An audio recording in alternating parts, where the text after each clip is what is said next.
జాతీయ రహదారి నిర్మాణ పనుల్లో నాణ్యత లోపించింది. కోట్లాది రూపాయల ప్రజాధనం పక్కదారి పడుతోంది. NH 65 పనుల పర్యవేక్షణలో అధికారుల నిర్లక్ష్యం స్పష్టంగా కనబడుతోందన్న ఆరోపణలు వస్తున్నాయి. హైదరాబాద్ ముంబై 6 లైన్ రహదారి విస్తరణం పనులు ఒక అడుగు ముందుకు పడితే 4 అడుగులు వెనక్కి పడుతున్నాయి. భద్రతాపరమైన ప్రయాణానికి భరోసా ఇవ్వాలన్నది జాతీయ రహదారుల లక్ష్యం. అందుకే ప్రభుత్వాలు కోట్ల రూపాయలు ఖర్చు చేసి రహదారుల నిర్మాణం చేపడుతున్నాయి. ఒకసారి నిర్మాణం జరిగిందంటే కనీసం 10 ఏళ్ల పాటు నాణ్యతగా ఉండేలా అధికారులు పర్యవేక్షించాల్సి ఉంటుంది. కానీ NH 65 నిర్మాణ పనుల వైపు అధికారులు కనీసం కన్నెత్తి చూసిన పాపాన పోవడం లేదు. హైదరాబాద్ ముంబై రహదారి నిత్యం వేలాది వాహనాలతో రద్దీగా ఉంటుంది. పటాన్ చెరువు నుంచి జహీరాబాద్ వరకు వేలాది వాహనాలు వెళుతుంటాయి. ఇలాంటి రహదారులపై పనులు చేసేటప్పుడు చాలా జాగ్రత్తలు పాటించాలి. కానీ క్షేత్రస్థాయిలో ఇందుకు పూర్తి భిన్నమైన పరిస్థితి కనబడుతోంది. ప్రధాన రహదారితో పాటు సర్వీస్ రోడ్డు నిర్మాణాలు చేపడుతున్నారు.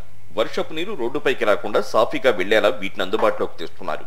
గ్రౌండ్ లెవెల్ నుంచి కాంక్రీట్ తో ఫిల్ చేయాల్సిన పనులను కేవలం మట్టితో పూడుస్తున్నారు. ఇలా నిర్మాణాలు చేయడం వల్ల కొద్దిపాటి వర్షాలకి అవి కుంగిపోయే ప్రమాదం ఉందని స్థానికులు అంటున్నారు. ప్రజలకు అవసరాలకు అనుగుణంగా 6 వే చేయడం జరుగుతుంది.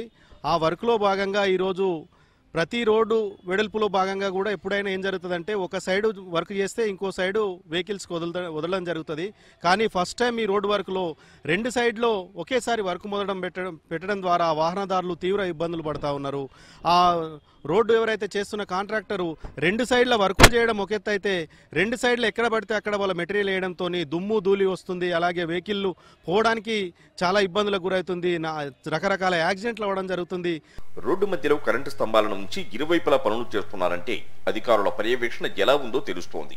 సంగారెడ్డి నుంచి కేవలం పేట వరకు డ్రైనేజీ నిర్మాణం పూర్తయింది. కానీ వాటి మధ్యలో ఉన్న ఎలక్ట్రిక్ పోల్స్ ను తొలగించలేదు. ఇదేంటని ప్రశ్నిస్తే సమాధానం రావడం లేదు.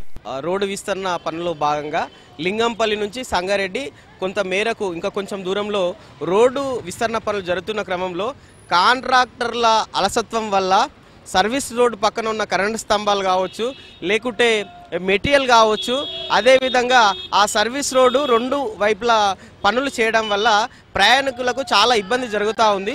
ముఖ్యంగా ఇక్కడ కంది నియర్ బై చూస్తే అగ్రికల్చర్ కాలేజ్ దగ్గర కూడా సర్వీస్ రోడ్ పక్కనే కరెంటు స్తంభాలు తీయకపోవడం, నిర్లక్ష్యం వల్ల 2-3 రోడ్డు ప్రమాదాలు కూడా జరిగినాయి.